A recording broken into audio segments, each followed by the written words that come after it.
Bonjour et bienvenue dans J'ai choisi le numérique, le podcast de Numéum, la plus grande organisation professionnelle dans le numérique en France.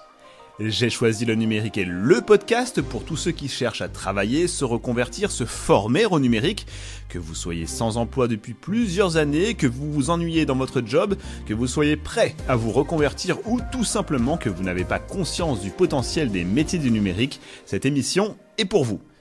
Aujourd'hui, je reçois Marie-Clotilde Manger, VP RH et RSE de Viséo. Marie-Clotilde a une particularité, elle œuvre dans son entreprise pour encourager la reconversion professionnelle vers les métiers du numérique. Marie-Clotilde, bonjour. Quelle est la stratégie de Viséo, particulièrement en faveur de la reconversion ? Donc Viséo, en tant qu'entreprise de services numériques, intervient dans un secteur d'avenir, dynamique, dont une des caractéristiques est d'être confronté à un déficit structurel de ressources disponibles. Donc, selon la Grande École du numérique, près de 10% des emplois numériques n'étaient pas pourvus en 2022 et cela ne va pas aller en s'améliorant. Donc, fort de ce constat, nous avons été amenés chez Viséo à explorer d'autres pistes que le recrutement de jeunes diplômés d'écoles d'ingénieurs ou d'écoles de commerce pour créer de la compétence et donc la reconversion a été une de ces pistes. Donc, aujourd'hui, nous intervenons autour de deux grands axes. Tout d'abord la POI, préparation opérationnelle à l'emploi individuel, pour intégrer dans nos effectifs des personnes en reconversion professionnelle. Et puis le mentorat avec Social Builder pour contribuer à la reconversion et l'orientation des jeunes filles vers les métiers du numérique, puisqu'une autre caractéristique de notre secteur est d'avoir une sous-représentativité des femmes dans la population.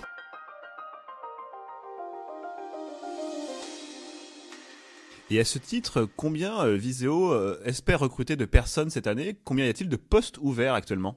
Pour l'année 2024, Viséo en France a à peu près 450 postes ouverts, toutes technologies confondues. Et donc la POI viendra contribuer à nous aider à atteindre ces ambitions de recrutement.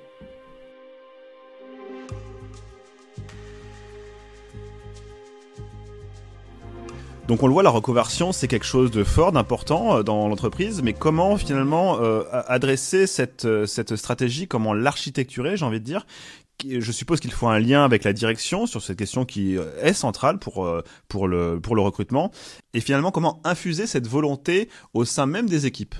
En fait, cette démarche de reconversion s'est imposée naturellement du fait de notre besoin de recruter et de trouver de nouvelles compétences peu disponibles sur le marché. Donc nous devions d'être acteurs dans la création de ces nouvelles compétences. Et en parallèle, cette démarche était portée par notre ambition autour de la RSE, qui est vraiment inscrite dans la stratégie globale de Viséo, et notamment autour des enjeux sociétaux de faire des métiers du numérique un vecteur d'émancipation sociale. Donc la question de la reconversion s'insérait parfaitement dans cette dynamique d'inclusion et de diversité. Globalement, ça s'inscrit dans notre volonté de sensibiliser les plus jeunes à nos métiers pour aller chercher des ressources de demain, agir en faveur de l'inclusion de tous dans la société et dans l'emploi. Un des points importants que rencontrent beaucoup d'entreprises du numérique, ce sont les freins finalement à la reconversion. Quels sont-ils selon vous ? D'autant qu'on rencontre parfois des entreprises qui renoncent après un premier échec d'une reconversion entre guillemets ratée. Et comment vous pourriez les motiver à passer outre ce premier échec ? En fait, pour Viséo, il n'y a pas vraiment de frein, mais c'est vrai qu'il y a un investissement et un engagement très fort. En fait, nous, notre objectif, c'est de proposer un partenariat, une formation pour une reconversion professionnelle avec l'objectif derrière donc de transformer cette période de formation en CDI en cas de validation. Donc c'est un investissement pour l'entreprise, mais c'est aussi une vraie opportunité. En fait, les freins majeurs peuvent venir plutôt du côté des participants à ces programmes de reconversion, parce que ça reste un process très lourd qui va impacter leur expérience professionnelle. Ils vont se retrouver juniors alors qu'ils peuvent avoir déjà plusieurs années d'expérience. Ça va leur demander beaucoup de travail, beaucoup d'investissement et ça va les pousser à avoir une réflexion sur leurs souhaits professionnels, sachant que le métier du consultant est quand même un métier riche, mais aussi exigeant et qui peut parfois faire peur. Changer de mission, de contexte régulièrement, ça demande quand même un certain niveau d'adaptabilité. Donc il y a parfois des candidats qui vont renoncer à participer au programme ou qui ne vont pas trouver les ressources pour aller au bout. Et donc c'est vrai que par rapport à l'investissement de départ, ça peut être un frein et ça peut constituer un échec.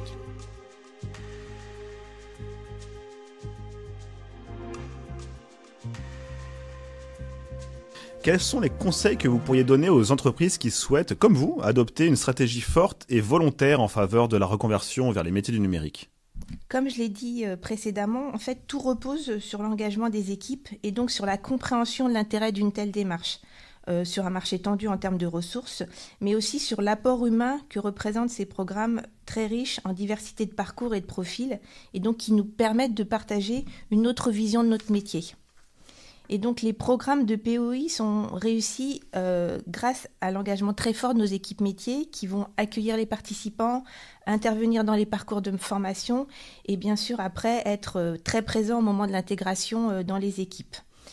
Et aussi, les programmes de POI sont réussis si on est très clair dès le départ sur les attendus en termes de soft skills nécessaires à l'exercice du métier cible, donc le métier de consultant, et pas seulement sur les compétences techniques. Et aussi en termes de niveau d'agilité et d'adaptabilité des candidats qui vont suivre le parcours de reconversion.